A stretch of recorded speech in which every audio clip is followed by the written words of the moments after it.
وبه نستعين وصلى الله على سيدنا محمد وآله الطاهرين ولعنة الله على أعدائهم أجمعين من الآن إلى قيام يوم الدين۔ جیسا کہ سلسلہ دروس قرآن، ترجمہ قرآن و تفسیر آپ تمام ناظرین و سامعین کی خدمت میں مسلسل پیش کیا جا رہا ہے، اور یہ ابتدائے قرآن سے یعنی سورہ حمد سے سورہ ناس تک کا آخری قرآن تک یہ مختصر ترجمہ و تفسیر کا درس جاری و ساری رہے گا۔ انشاءاللہ استفادہ کریں۔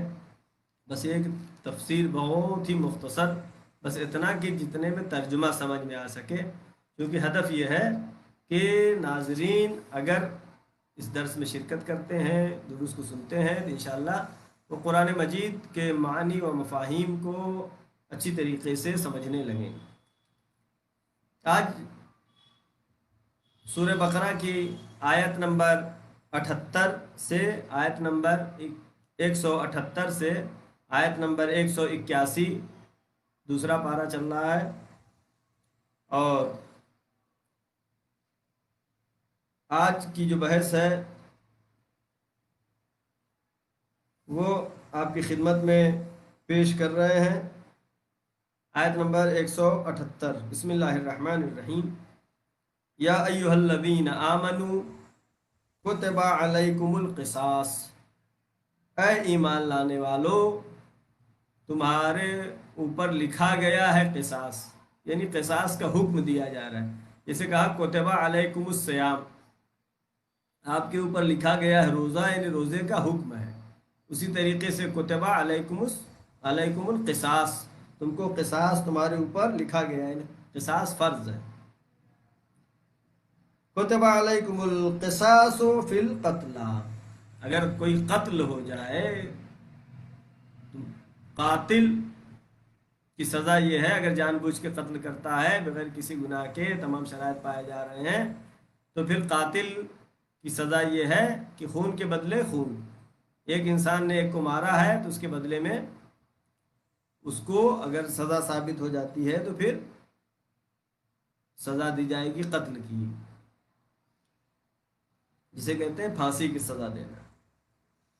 الحر بالحر والعبد بالعبد والانثى بالانثى، اگر آزاد ہے تو آزاد، اگر غلام ہے تو غلام، اگر عورت ہے تو عورت۔ فمن عفی له من اخیہ، بس اگر کوئی، اب یہاں پر کیا ہے، قاتل نے قتل کیا، اس کو پھانسی کی سزا ہونی ہے۔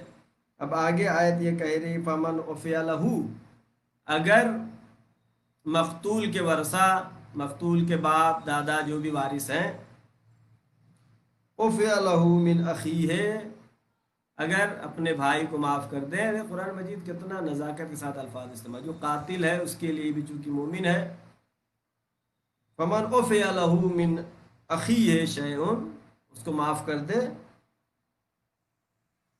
اخیہ شیء فاتباع بالمعروف، تو چاہیے کہ اس کے ساتھ نیکی کرے، یعنی قاتل یا قاتل کے گھر والوں کو چاہیے کہ اس کے ساتھ نیکی کرے، مقتول کے گھر والوں کے ساتھ۔ وَأَدَاءٌ إِلَيْهِ بِإِحْسَانٍ، اور جو دیت بنتی ہے، دیکھیے ایک ہے سزا کہ اس کو، مجرم کو اس کے جرم کی سزا دی جائے، اگر اس نے معاف کر دیا ہے کہ اس کو پھانسی پہ نہ چڑھایا جائے اس قاتل کو، تو اس کے بدلے میں دیت ہوتی ہے۔ دیت جو ہے زمانے کے لحاظ سے انسان کی جو حکومت اسلامی میں قیمت معین ہوتی ہے وہ پیسہ ہے، تو چاہیے کہ بے احسان، خوش معاملگی کے ساتھ، اچھے کے ساتھ، جس کو خوں بہا بھی کہتے ہیں، اس پیسے کو ادا کرے۔ البتہ مقتول کے ورثہ کو بھی نہیں چاہیے کہ اس پہ بہت زیادہ زور لگائیں گے، نہیں ابھی دے دو کل دے دو، اس کو موقع بھی دیں۔ ذالک تخفیف من ربکم، یہ تمہارے پروردگار کی طرف سے تخفیف ہے، چھوٹ ہے، ڈھیل ہے۔ تخفیف من ربکم ورحمت، یہ رحمت اور تخفیف ہے کہ اگر مقتول کے ورثہ راضی ہو جائیں تو پھر قاتل کو قتل کے بجائے اس سے دیت لی جائے۔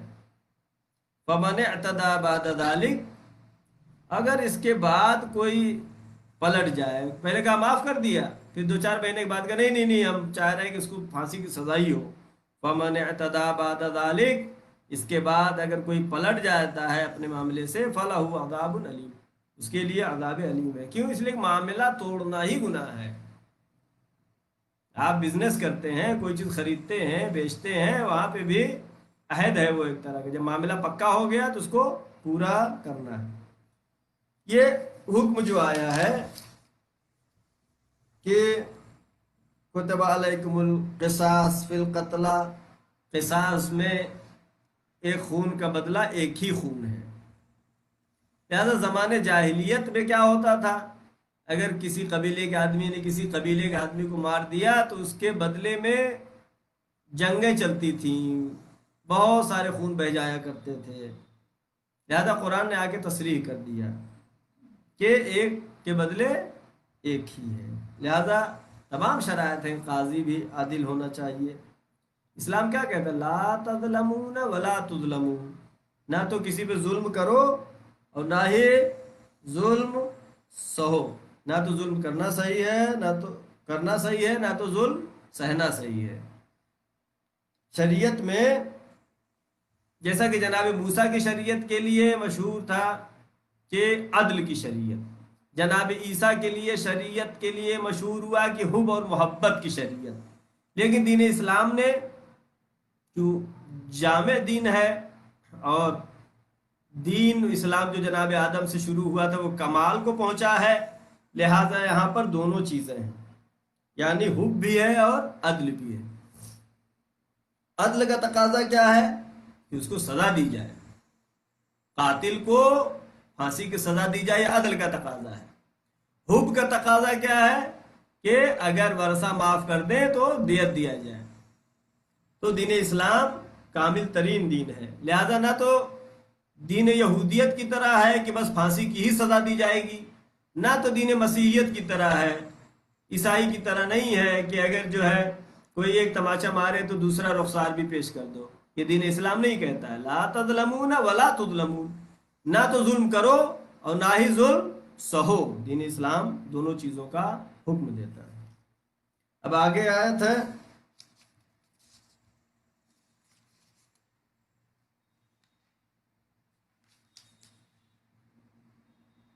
آیت نمبر 178، وَلَكُمْ فِي الْقِصَاصِ حَيَاتٌ يَا أُولِي الْأَلْبَابِ، اے صاحبان عقل، اے عقل رکھنے والو، تمہارے لیے قصاص میں حیات ہے۔ قرآن کے تمام بیانات لطیف ہیں۔ قصاص میں حیات ہے۔ انسان سوچے گا ایک آدمی نے ایک کو مار دیا، اس کے بدلے میں اس کو بھی مار دیا جا رہا ہے، اس میں حیات کہاں ہوا، یہ تو مر رہا ہے۔ لیکن اگر اس کو صحیح طریقے سے دیکھا جائے، جو اسلام جو قرآن میں خداوند عالم کہہ رہا ہے کہ اگر قتل کی سزا قتل نہ ہوتی تو قتل عام بڑھ جائے گا، ہر آدمی کی جرات بڑھ جائے گی، کوئی کسی کو بھی قتل کر دے گا، اور اس طریقے سے قتل بڑھتا جائے گا۔ لہذا اس کی سزا جو معین ہوئی، تو اب جو ہے اگر کوئی قتل بھی کرتا ہے، اس سزا کا مرتکب ہوتا ہے، اس گناہ کا مرتکب ہوتا ہے، تو اس کو سزا دی جاتی ہے تاکہ دوسروں کو جرات اور ہمت نہ ہو۔ لہذا اس میں کیا حیات ہے، وَلَكُمْ فِي الْقِصَاصِ حَيَاتٌ، اور تمہارے لیے قصاص میں حیات ہے۔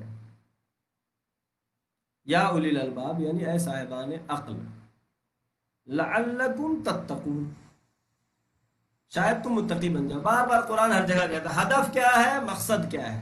مقصد یہ ہے کہ انسان متقی بن جائے۔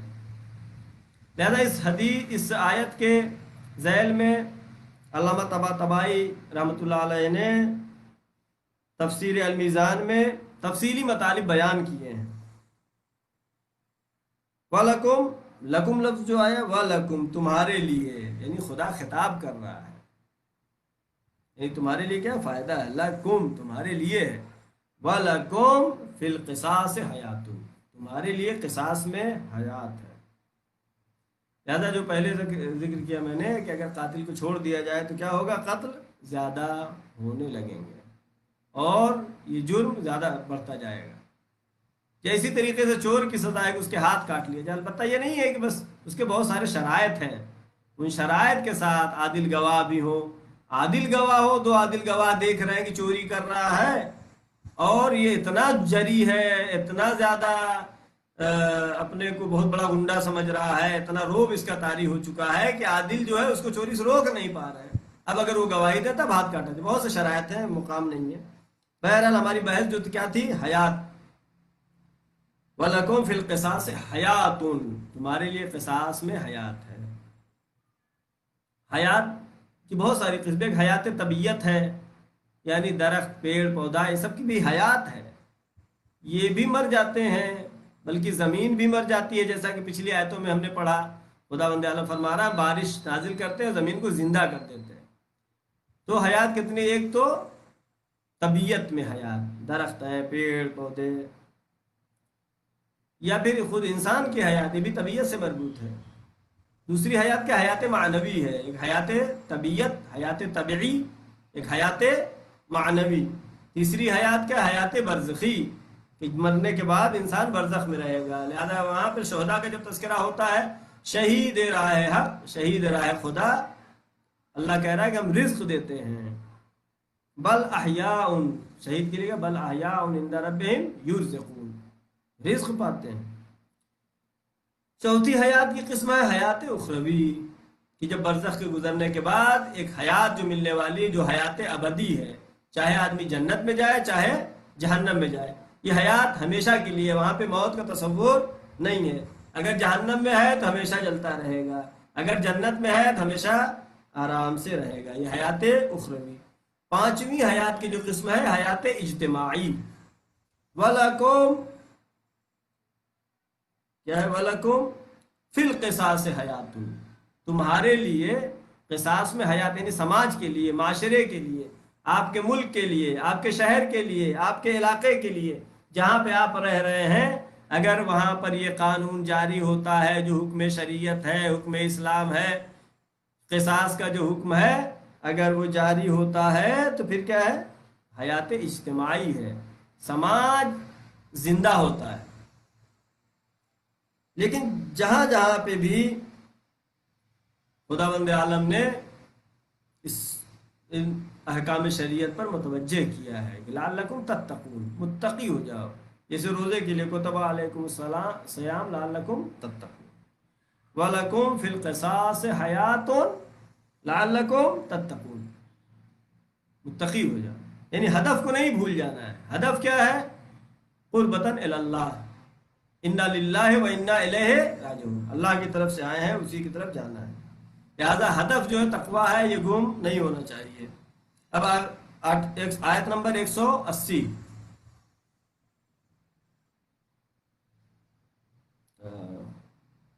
یہ ہے کتب علیکم اذا حضر احدکم الموت. یہ بھی تمہارے اوپر لکھا گیا ہے. البتہ یہ لکھا یہاں پر وجوب کے معنی میں نہیں ہے، اس لیے کہ جہاں وجوب کے بعد استحباب کا ذکر ہوتا ہے، اور بھی ادلہ ہیں کہ جس کے ذریعے سے معلوم ہوتا ہے کہ یہ استحباب ہے، لیکن کتبہ جب استعمال ہوا ہے یعنی بہت زیادہ تاکید ہے، وجوب سے نزدیک ہے. کتب علیکم، تمہارے اوپر لکھا گیا ہے اے مسلمانوں، اذا حضر احدکم الموت، جب تم میں سے کسی کو موت کا وقت آ جائے، ان ترک خیرا الوصیہ، اگر تم نے کوئی مال چھوڑا ہے تو اس کے لیے وصیت کرو. البتہ یہ تصور لوگ کرتے ہیں وصیت کرنے کا مطلب یہ کہ مرنے کے ٹائم وصیت کرنا ہے. نہیں، آدمی جوان ہے وہ بھی وصیت کر سکتا ہے. البتہ آیت یہی کہہ رہی ہے، آیت اس طرف متوجہ دلا رہی کہ یہ نہیں سوچے کہ جو بوڑھا ہے وہی پہلے مرے گا، جو جوان ہے وہ تو زندہ رہے گا. آیت کیا کہہ رہی ہے؟ کتب علیکم اذا حضر احدکم الموت، جب موت آ جائے نزدیک، ان ترکا خیرا الوصیۃ، جو چھوڑا ہے مال اس میں سے بہترین وصیت کرو. بہتر ہے جو مال، خیر یہاں پر مال کے معنی میں، جو مال چھوڑا ہے اس میں سے وصیت کرو. للوالدین، اپنے والدین کے لیے وصیت کرو. یہ کیا؟ والدین کا تو 1/6 میراث بنتی ہے، پھر کیوں حکم خدا ہو رہا ہے؟ کہ اگر حالات خراب ہیں والدین کے اور مال بھی اچھا نہیں ہے، زیادہ نہیں ہے، تو خصوصی وصیت کرو۔ جو میراث میں واجب ہے اس کی بات نہیں ہو رہی ہے، یہ وصیت الگ سے کرنے کی بات ہو رہی ہے۔ خیرن الوصیت للوالدین، والدین کے لیے، والاقربین، اپنے رشتہ داروں کے لیے۔ کچھ تو وہ ہیں رشتہ دار جو میراث میں شریک ہوتے ہیں، ان کو میراث ملتی ہے۔ والاقربین، اگر نزدیکی رشتہ دار میں ہیں، غریب ہیں، پریشان حال ہیں، تو ان کے لیے وصیت کرو بالمعروف۔ وصیت کیسی ہو؟ معقول ہو، معروف، معقول وصیت ہو۔ ایسا نہیں کہ جو ہے بچے بھوکے ہیں اور پورا جتنا ورثہ تھا میراث تھی وصیت کر دیا کہ ہمارے فلاں رشتہ دار کو دے دیا جائے، ایسا نہیں، بلکہ معقول ہونا چاہیے۔ لہذا پیغمبر کے زمانے میں کسی شخص نے اپنا پورا جتنا بھی مال تھا وصیت کر دیا کہ سب رائے خدا میں خرچ کر دیا جائے۔ اب وہ دنیا سے چلا گیا، اس کو دفن کر دیا گیا، پیغمبر کو خبر ہوئی، نبی نے کہا کہ کہاں دفن کیا گیا؟ فلاں قبرستان میں۔ کہ اگر مجھے پہلے معلوم ہوتا تو میں وہاں اس میں دفن بھی نہ ہونے دیتا۔ تو اسلام میں جو چیز بھی ہے، ہر چیز جو ہے دین فطرت ہے، دین عقل ہے، لہذا معقول جو ہے اتنا ہی وصیت کر سکتا ہے۔ حقاً علی المتقین، یہ متقین کے لیے حق ہے۔ لہذا جیسا کہ میں نے ذکر کیا کہ وصیت نامہ لکھنے کے لیے ضروری نہیں ہے کہ ضعیفی اور بڑھاپے میں آدمی لکھے، بلکہ ایک ثواب کا کام ہے۔ آیت قرآنی کہہ رہی ہے حقاً علی المتقین، متقین کے لیے حق ہے۔ لیکن وصیت کبھی ایسی نہ ہو کہ جو عامل فتنہ ہو جائے، جو آج کل ہمارے یہاں اس طرح کا آ جاتا ہے معاملہ کہ وصیت کر دیا فلاں جگہ دفن کیا جائے، یا وصیت کر دیا فلاں نماز پڑھائے، معلوم ہو کہ وہ نہیں ہے یا اس جگہ دفن کرنے میں پریشانی ہے، بہت مشکل ہے، تو پھر یہ وصیت بھی صحیح نہیں ہے، یہ وصیت صحیح نہیں ہے۔ ایسی وصیت نہیں کرنی چاہیے کہ جس سے سماج کو، لوگوں کو، مومنین کو، گھر والوں کو تکلیف ہو۔ وصیت کیا کرنے کی ضرورت ہے کہ فلاں جگہ ہی دفن کیا جائے؟ جہاں پہ ہوگی موت وہاں آدمی دفن ہو جائے گا۔ اور ہمارا عقیدہ بھی ہے کہ جب مومن ہے تو اس کی روح وادی السلام میں چلی جاتی ہے، اور جو کافر مشرک بے دین ہے اس کی وادی البرہوت میں جاتی ہے۔ لہذا اس کے لیے بہت زیادہ تاکید کرنا بھی صحیح نہیں ہے۔ اب آیت نمبر 181 اور آج کے لیے آخری، فمن خاف من آیت نمبر فمن بدلہ بعد ما سمعہ۔ اب اگر وصیت کسی نے سنا اور وصیت کو بدل دیا، فمن بدلہ بعد ما سمعہ، بس وہ شخص کی جو وصیت کو سننے کے بعد اس پر عمل نہ کرے، اس کو بدل دے، وصیت کو بدل دے۔ اس طرح کے بہت سے پیش آتے ہیں معاملات۔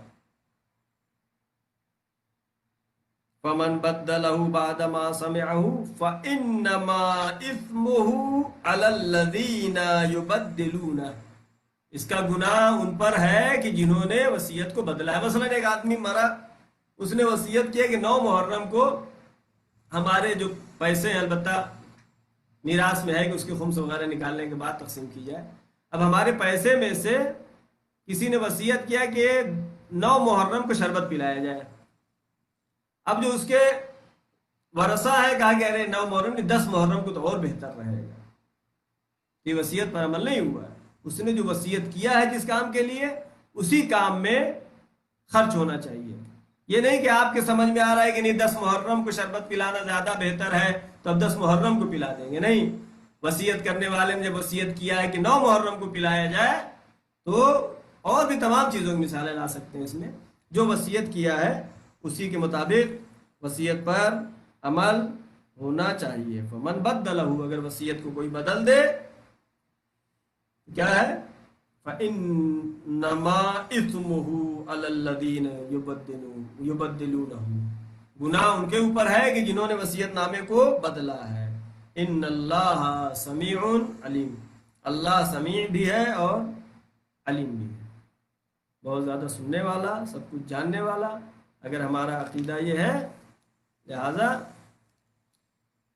امام خمینی رحمۃ اللہ علیہ کے قول بہت مشہور ہے، عالم در محضر خداست، در محضر خدا معصیت نہ کنی.